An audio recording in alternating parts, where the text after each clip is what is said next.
Girls so complicated. എനിക്ക് മനസ്സിലാകുന്നില്ല ഈ പെമ്പിളാർക്ക് എന്തോ ആലോചിച്ചു കൂട്ടുന്നത്. വിശ്വസിക്കരുതടാ, ലോകത്തോരെ പെണ്ണിനെ വിശ്വസിക്കരുത്. ഭയങ്കര ഇമ്പോർട്ടന്റ് ആയിട്ടുള്ള ഒരു ഡേ ആയിരുന്നു. പക്ഷെ ഗൈസ് ഐ ഫക്ഡ് അപ്പ് എന്ന് പറഞ്ഞു കഴിഞ്ഞാൽ ഞാൻ ആ ഡേറ്റ് അങ്ങ് വിട്ടുപോയി. അത് വിട്ടുപോയപ്പോ അക്കച്ച് സീനായി.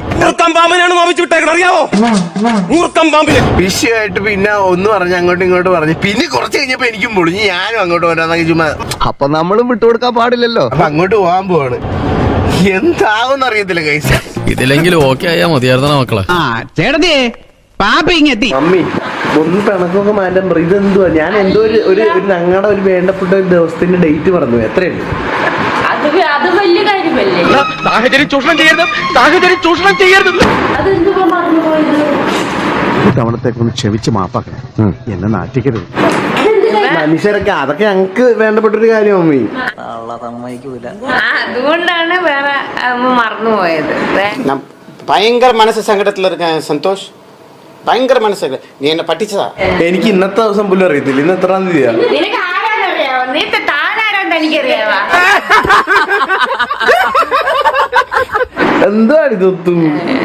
ക്യാമുള്ളതുകൊണ്ട് യൂട്യൂബർ ആണെന്നുള്ള ബോധം ഉണ്ടെന്ന് കേൾക്കാത്ത പോലെ ഇരിക്കാൻ ഗൈസ് നമുക്ക്. ഓരോ പോക്കൽ കാണിക്കുമ്പോ ആലോചിക്കണം. ഇനി മനുഷ്യരാകുമ്പോ ചെറിയ ഓർമ്മക്കുറവും തെറ്റുകുറ്റങ്ങളൊക്കെ വരും. അതൊക്കെ സ്വാഭാവികമാണ്. മനുഷ്യർക്ക് മനുഷ്യനല്ല, വേറെ വേണ്ട. ഞാൻ പിന്നെ എന്തു ഏലിയനാ? ഈ മനുഷ്യഗണത്തെ കൂട്ടിയിട്ടില്ല ഗൈസ്. എനിക്ക് എന്താണ് ഒരു കുറവ്? എനിക്ക് കുറവേ ഉള്ളൂ. ഇമോഷൻസ് ഇല്ല, ഫീലിങ്സ് ഇല്ല, സെന്റിമെന്റ്സ് ഇല്ല. ഞാനെന്താ അത്രയ്ക്ക് മോശം? ഒരു കാര്യം ഓർത്ത് വെക്കത്തില്ല. പക്ഷെ സ്വത്തുണ്ടോ? സ്വത്തുണ്ട്, സ്വത്തുണ്ട്. സ്വത്തിന് എനിക്ക് ഭയങ്കര ഇഷ്ടമായി. സ്വത്ത് ദേവത, സ്വത്ത് സ്വന്തേനെ. ഇങ്ങനെയാണെങ്കിൽ ഞാൻ കളിക്കല്ലേ. വഴക്ക് ഒറ്റ ദിവസം കൊണ്ട് തീർക്കാനിരിക്കും. സംസാരിച്ചാ മതി. പക്ഷേ അവന്റെ ഭാഗത്ത് മാത്രമേ ന്യായമുള്ളൂ.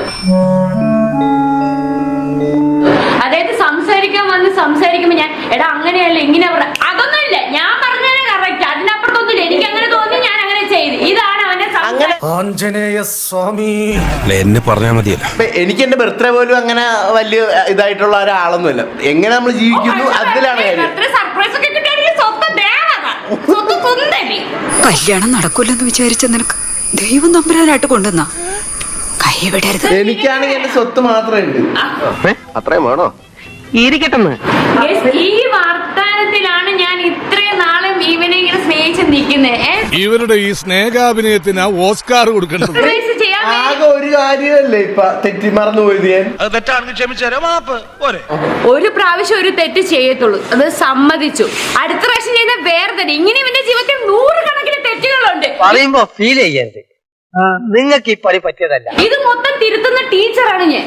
ഒന്നും വേണ്ടായിരുന്നു.